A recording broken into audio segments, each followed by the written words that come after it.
Hello everyone, welcome to my YouTube channel. आज की video में हम डिस्कस करने वाले हैं कि लेसन प्लान कैसे बनाते हैं। तो लेसन प्लान बनाने के लिए सबसे पहले हमें कुछ जनरल इन्फॉर्मेशन लिखनी होती है। तो ये क्या होती है जनरल इन्फॉर्मेशन? तो इसके अंदर आपको सबसे पहले लिखना होता है लेसन प्लान नंबर, फिर आपको लिखना होता है नेम। यहाँ पर आपको अपना खुद का नेम लिखना है। उसके बाद क्लास के आप कौन सी क्लास के लिए लेसन प्लान बना रहे हैं। तो आज हम लेसन प्लान डिस्कस कर रहे हैं वो थर्ड, फोर्थ और फिफ्थ क्लास के लिए है। उसके बाद रोल नंबर आपको लिखना है। उसके बाद आपको लिखना है सब्जेक्ट कि आप कौन से सब्जेक्ट का लेसन प्लान बना रहे हैं। तो आज का जो हमारा लेसन प्लान है वो है इंग्लिश सब्जेक्ट का। उसके बाद आपको लिखना होता है टॉपिक कि आप कौन से टॉपिक के ऊपर लेसन प्लान बना रहे हैं। तो आज का जो हमारा लेसन प्लान है वो है फ्रूट्स नेम।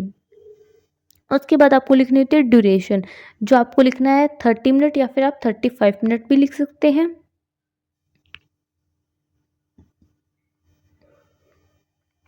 अब इसके बाद हमें सबसे पहले लिखने होते हैं इंस्ट्रक्शनल मटेरियल। इंस्ट्रक्शनल मटेरियल क्या होता है? एक टीचर क्लास में इंस्ट्रक्शन देने के लिए जो मटेरियल यूज़ करता है वो होता है इंस्ट्रक्शनल मटेरियल। इंस्ट्रक्शनल मटेरियल दो तरह के होते हैं, फर्स्ट जनरल मटेरियल और सेकंड होता है स्पेसिफिक मटेरियल। जनरल मटेरियल में हमें लिखने होते हैं चॉक, डस्टर, टेबल और ब्लैक बोर्ड। और स्पेसिफिक मटेरियल जो होता है वो हमारे टॉपिक के अकॉर्डिंग हम लिखते हैं। जैसे कि उस टॉपिक को पढ़ाने के लिए आप मॉडल भी यूज़ कर सकते हैं, चार्ट भी यूज़ कर सकते हैं, पीपीटी यूज़ कर सकते हैं। तो ये सब क्या होता है? स्पेसिफिक मटेरियल जो एक टीचर अलग से प्रिपेयर करके लेकर जाता है।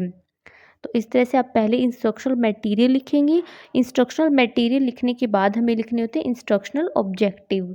इंस्ट्रक्शनल ऑब्जेक्टिव क्या होते हैं कि एक टीचर का पढ़ाने का क्या ऑब्जेक्टिव है, वो क्या होंगे? हमारे इंस्ट्रक्शनल ऑब्जेक्टिव होंगे। इंस्ट्रक्शनल ऑब्जेक्टिव भी दो तरह के होते हैं। फर्स्ट होता है जनरल ऑब्जेक्टिव। जो जनरल ऑब्जेक्टिव होते हैं वो हमारे सब्जेक्ट से रिलेटेड होते हैं। तो हमारा सब्जेक्ट है इंग्लिश, तो इंग्लिश पढ़ाने का एक टीचर का क्या ऑब्जेक्टिव है, वो होगा जनरल ऑब्जेक्टिव। जैसे कि फर्स्ट है to enable students speak English, second to enable students write English, third है to promote clear thinking in students. उसके बाद हमें लिखने होते हैं स्पेसिफिक ऑब्जेक्टिव। जो स्पेसिफिक ऑब्जेक्टिव होते हैं वो हमारे टॉपिक से रिलेटेड होते हैं। तो हमारा जो टॉपिक है वो है फ्रूट्स नेम। तो इस टॉपिक को पढ़ने के बाद स्टूडेंट क्या चीज़ सीखेंगे? फर्स्ट है students know about the name of fruits, और सेकंड है students use them in daily life. कि स्टूडेंट जो है वो फ्रूट्स नेम के बारे में सीखेंगे और उसको अपने डेली लाइफ के अंदर यूज़ करेंगे। अब आती है प्रीवियस नॉलेज टेस्ट। कोई भी टॉपिक करवाने से पहले आप स्टूडेंट की प्रीवियस नॉलेज टेस्ट करते हैं। तो इसके लिए आपको दो कॉलम्स बनाने हैं। फर्स्ट में आपको लिखना है प्यूपिल टीचर एक्टिविटी और सेकंड में आपको लिखनी होती है स्टूडेंट एक्टिविटी। प्यूपिल टीचर एक्टिविटी के अंदर एक टीचर जो भी स्टूडेंट से क्वेश्चंस पूछ रहा है वो आप लिख देंगे, और स्टूडेंट एक्टिविटी के अंदर स्टूडेंट उनका क्या आंसर दे रहे हैं वो हम लिख देंगे। जैसे कि फर्स्ट यहाँ पर टीचर क्वेश्चंस पूछता है students tell me some fruits name, और स्टूडेंट जो क्या है उनका आंसर करते हैं आम, सेब, केला। ठीक है। और सेकंड यहाँ पे टीचर क्वेश्चन पूछता है do you know their names in English, student बोलते हैं मैंगो, एप्पल। अब जो क्या टीचर थर्ड क्वेश्चन पूछता है